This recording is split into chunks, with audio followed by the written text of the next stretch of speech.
Welcome to No Room for Phonies, episode 165. Let's talk about status. And identity signaling. All right. So every one of us is navigating status, whether we realize it or not. I think one of the funniest lines you can ever use is, I'm not into status. So that means you have status about not having status. Status shapes who gets listened to, who gets ignored, who gets opportunities, and even how we see ourselves.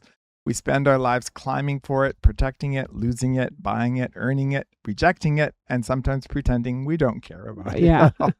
The interesting thing is that status isn't just about money or power. It's woven into almost every human interaction, and it affects our relationships, our careers, our politics, our social media, our parenting, and even the clothes we wear. Yeah. I'm wearing flamingo.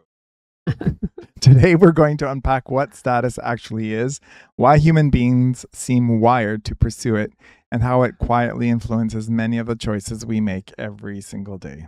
So status refers to the relative position, rank, or standing a person or object has within a group, a society, a process. It's like prestige or social standing. So when I think of, even this morning, I was listening to a podcast with Rosie O'Donnell and Anna Navarro. And Anna Navarro, she said Rosie had gotten a facelift and she said it costs as much as a car. And Anna said, well, what kind of car do you drive? And Rosie said a really cheap one. So it was just funny because, but they're celebrities. So yes, they have... but there's status even in the car you drive. Right. Absolutely. Right. Yeah, I mean, I think most of us think of status as social or professional standing, like wealth, occupation, or education. And we often use the word success to think in that way as well. And then there's ascribed versus achieved status. So, the Queen of England had ascribed status at birth. Yep. And achieved is earned through effort. So and somebody then the luck of where becomes, anybody is born and the family they're born into will be the ascribed. Well, and some of it is a combination. Like Justin Trudeau was born into the family he was born into, and then he achieved some status by becoming prime minister as well. Like, so it's just a combination of things. Unfortunately for Canada. Yeah. Political commentary. So status also is a reflection of current condition or state, like the immediate state of a process or a project. The status is incomplete. The status is complete. Like this is very dictionary. The rubber stamp. Yeah. And legal standing, like Aboriginal status or citizenship status. Mm-hmm. And obviously marital status. Yes. That obviously the digital communication, like a message or an image, your social media, what your status. And it's not always earned. And it can be performative, in other words, generated by behavior. What's the name of that museum in New York that has the fashion night where they just kind of all go and parade around in their fancy clothes? New York Fashion Week? No. That gala. I know what you mean. Yeah. To me, I always think of that for performative, for sure. And it is a collective fiction because it just exists because you believe it. So if you don't believe something is high status, then it's not to you. It's not. Right? Yep. But collectively, society has labeled certain things. And then within smaller groups, there will be people that will elevate a person to a position of status as well. And it is a form of respect based on what society values and represents a type of collective like esteem and respect. Yeah. It is also a mechanism of social control and creating hierarchies like social status and economic status. Middle class, lower class, upper class, working class, etc. Yeah. And it's also a form of power, and it is an element of identity. In other words, what do you do to acquire status or to fit in?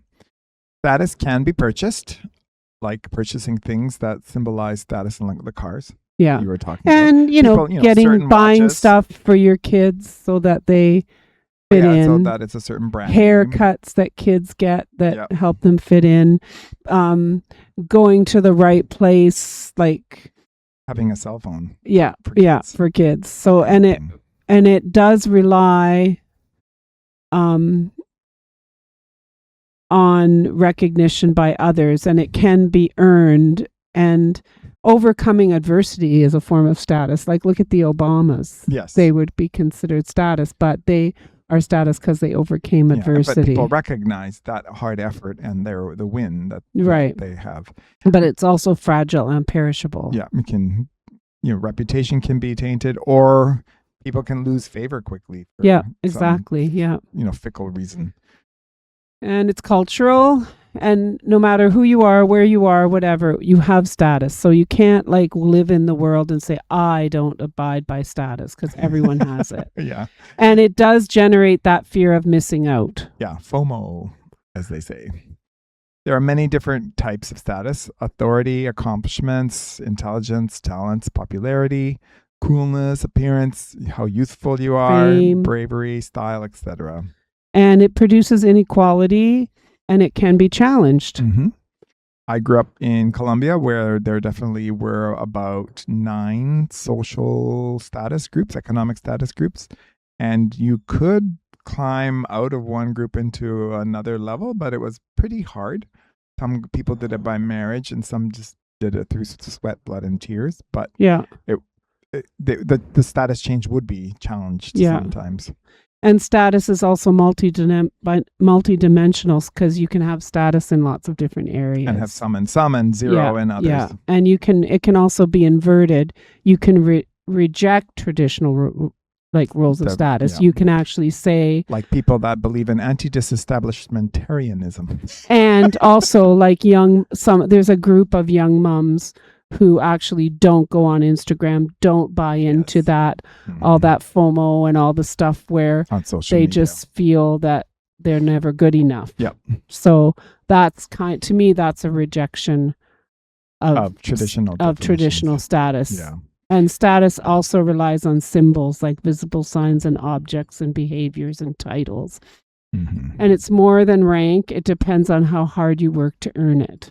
Like some people are, if you haven't bought it. Yeah. So if status describes where we believe we stand, then identity signaling is one of the primary ways we communicate that standing to everyone else. Does that make sense? Absolutely. Okay. Human beings are remarkably efficient social observers. Long before we have a conversation with someone, we are already collecting cues. We look for patterns. We notice clothing, language, hobbies, music, books, political opinions, accents, vehicles, neighborhoods, social media profiles, even the coffee cup someone carries. Or the water.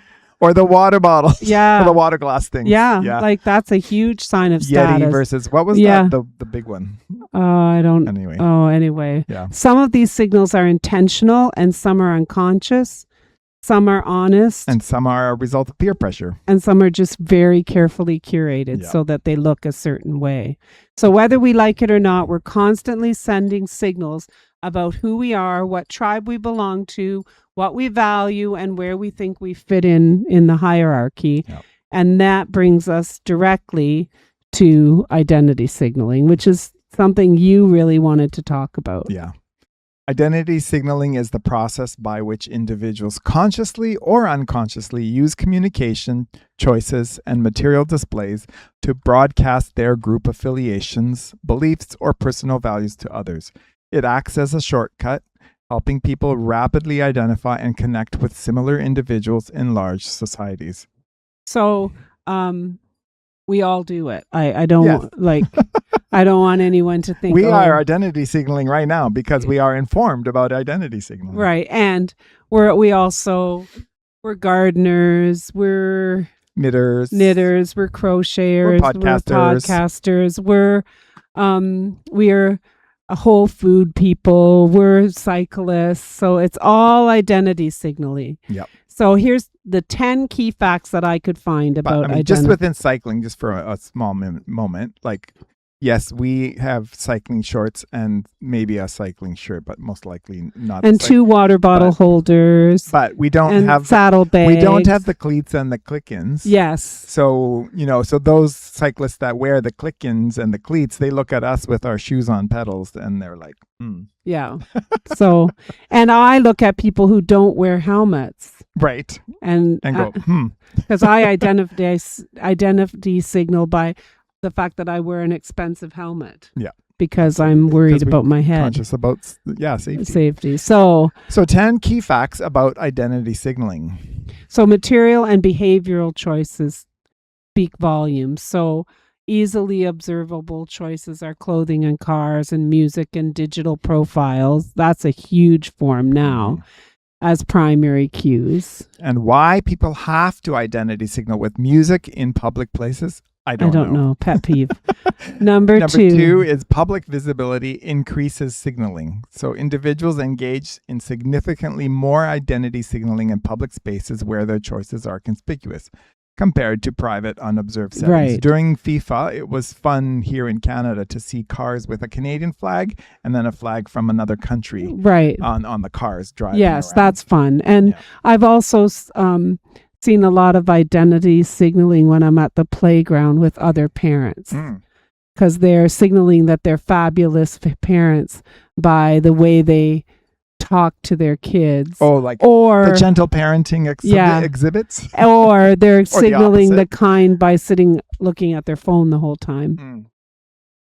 And it operates through both convergence and divergence.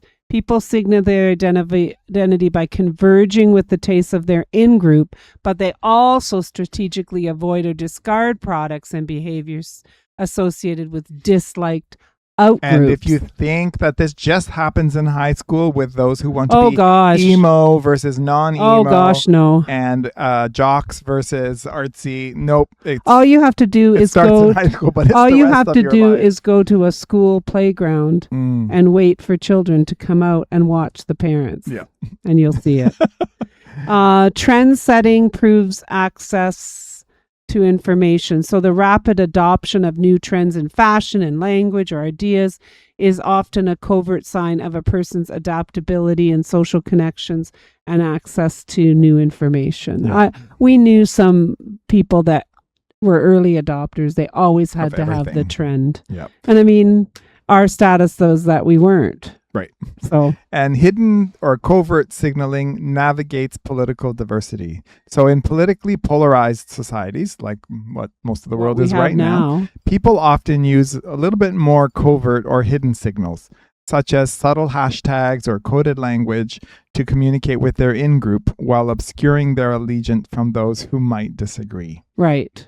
Yeah, that's I'm trying to think of an example that was a little bit more hidden, because the ones that are like pro-choice, a lot of people pro-life, are very bold about it these days. I think there's a lot of identity signaling about people who are traveling to the States right now. Yes, because from Canada, right? Because people don't really talk about.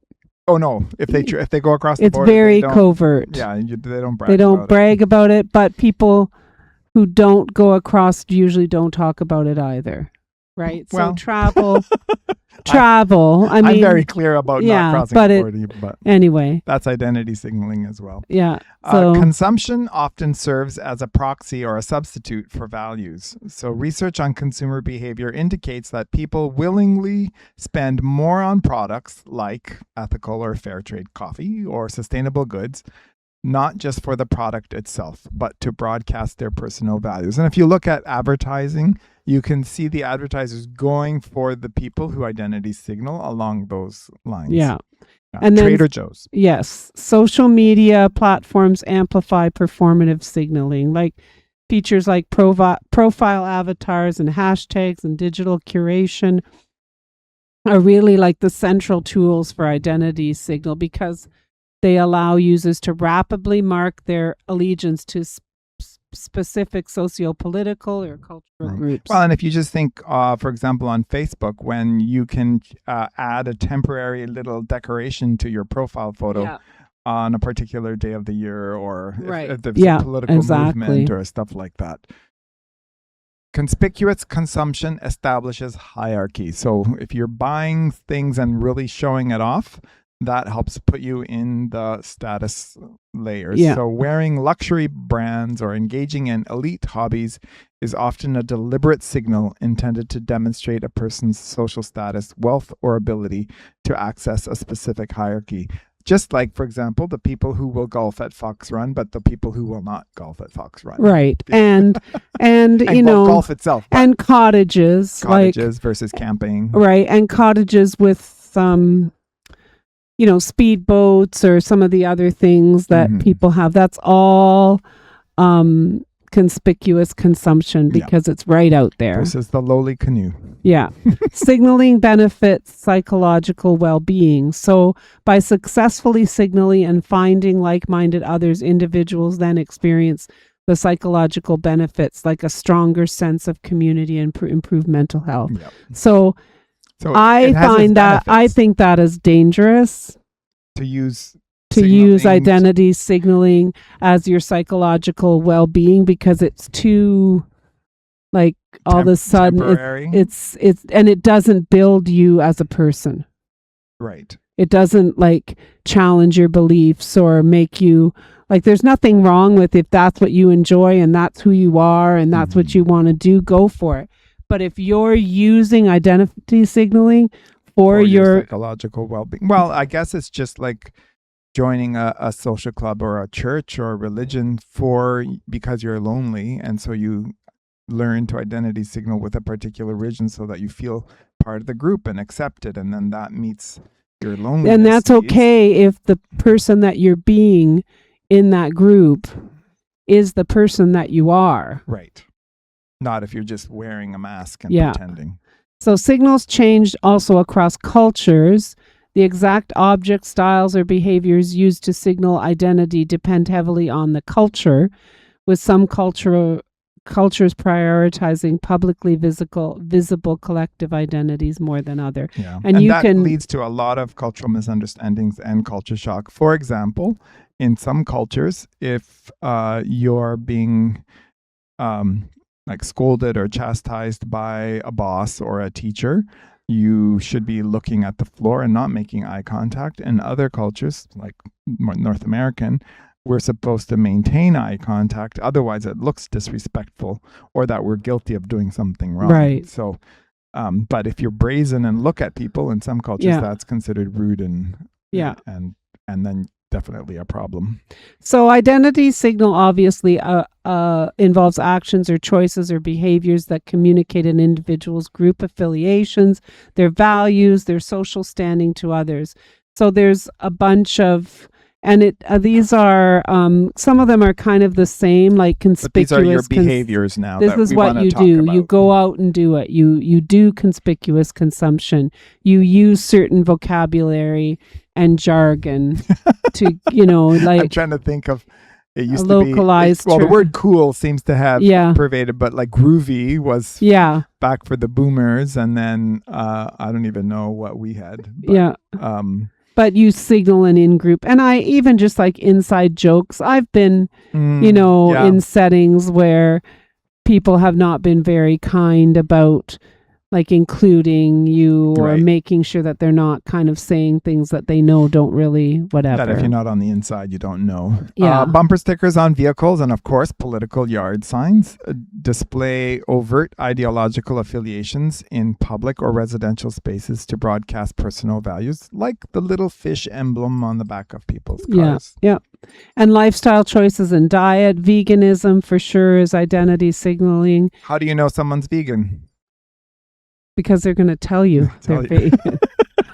Virtue signaling, like sharing philanthropic donations, volunteering, or engaging in social activism, like loudly on social media to kind of say. Yeah. But I mean, it's tricky because donations also improve by people identity signaling and showing. Like, it's not all bad. We do our. At the end of this, we're going to talk about how it kind of crosses the line, but for now we're just, and then your social media aesthetic, like curating online presence with filters or color palettes or framing, or like the thing that's the most difficult about social media, especially for young families, is everything looks like a storybook and reality is not like that. Usually a lot messier. Yeah.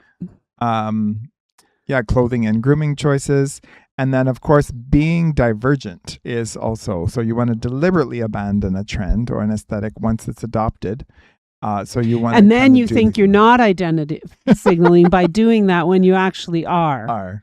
And just reading material placement, conspicuously carrying or displaying some kind of book or intellectual or niche books in public area when you're sitting in a train or on a train or a cafe. I thought that was funny. And then the covert, they're using subtle coded humor or visual symbols that are fully recognizable only to a specific in-group while remaining obscure to and I'm thinking of even some tattoos and some exactly gang, remember in St. Catharines there was all those young men that were wearing powder blue shiny shorts. I dealt with that. Yeah. They were a gang and they wore powder blue shorts and the shiny ones and whatever. Yeah. It was very crazy. So identity signal is publicly broadcasting your beliefs, your status, your values, and it's all done for social validation. While it feels good in the moment, it can lead to performative actions over genuine development, which is what I was trying to say. Mm-hmm. And so here is the ways that it can actively be bad for you. This is what you need to watch out for. Yeah. It can short circuit your own goal achievement. So the Association for Psychological Science notes that announcing your intentions or identity to others can trick your brain into feeling like you've already accomplished the goal, and then it lowers your motivation to actually do it. That's interesting. So I thought that breeds a performative lifestyle, and we remember all about performance orientation. Yeah. You begin making choices based on what looks good to your audience rather than what brings you personal fulfillment. And I think you make decisions based on that and how you treat people. And so you're basically outsourcing your self-worth to everybody else. Yeah. And it fuels an us versus them mentality. So identity signaling often relies on drawing lines in the sand. By loudly identifying with one group, you begin viewing different opinions as direct threats to your own character. So it causes stress and conflict, but it also keeps you from looking at other perspectives. Mm-hmm. It traps you in ideological echo chambers, kind of what I especially in the digital realm because of the algorithms folk making you go into one way, which limits your ability to think critically and explore new perspectives because or change your mind without feeling like it kind of forces you to conform to the group, to whatever group you choose. Yeah. It literally promotes inauthenticity. When the goal is to be perceived as a certain type of person, the focus shifts from being authentic to putting on a consistent act. Over time, maintaining this persona leads to some real big, deep emotional exhaustion. And I mean, I know that psychologists have seen this start in high school, and they say by the time you're 50, you might be over it. But it's sad to think that I think social media, group to group. I think two things have caused us to be more like this. And one of them is COVID. Mm-hmm. And the other one, well, there's actually three things to me. COVID and our political mayhem that's happened. And there was something else that I thought contributed to it as well. Oh, social media. So... Mm-hmm. It makes you very fragile to criticism. If your identity is heavily tied to a specific labor or aesthetic, any critique of your actions is internalized as a personal attack. This leaves you overly defensive and prevents healthy self-reflection. Case in point, the woke versus MAGA. Yeah, for sure. It stinks of hypocrisy and distrust. People can easily spot insincerity. If your signals do not perfectly match your private day-to-day actions, you will quickly lose the trust and respect of those around you. And I felt that for sure. Yeah. Another negative aspect to identity signaling is that it locks you into a rigid mindset. The labels act like mental cages, and by over-signaling those traits, such as declaring I am this or I am that, you anchor yourself in a fixed identity that fails to adapt and grow as you naturally change over time. Yeah. And it kills intrinsic motivation, because if you're constantly signaling to get likes, praise, or social standing, you train your brain to only value actions that get you that kind of public attention. And then you kind of lose the ability to find joy or purpose in private, unacknowledged acts. And then if you're sitting alone and you're not out in public, you are uncomfortable in yourself and in the silence because you don't want to discover who you are. Well, and it's kind of like the status of your kids being able to go back to school and say all the amazing things they did over the summer. Right. Like I never asked that question I as a remember. teacher because there were children who couldn't afford to do the things that some children were doing. And it's all identity signaling, and it is uncomfortable, and it just makes people feel inadequate, and for especially for kids, then they feel down on themselves, and they don't feel like they already have started the year in a lack of a joyful spot because they had to go to daycare or they had to just be at home and play in their backyards or go for a bike ride or whatever. They didn't get to do other things or whatever. And you missed one. Oh, sorry. It leads to chronic feelings of inadequacy, which is exactly what I was referring to. Mm-hmm. Public platforms are highly competitive. Basing your identity on how people react to your signals creates an endless, exhausting cycle of comparison, which is deadly, that often results in anxiety and self-doubt.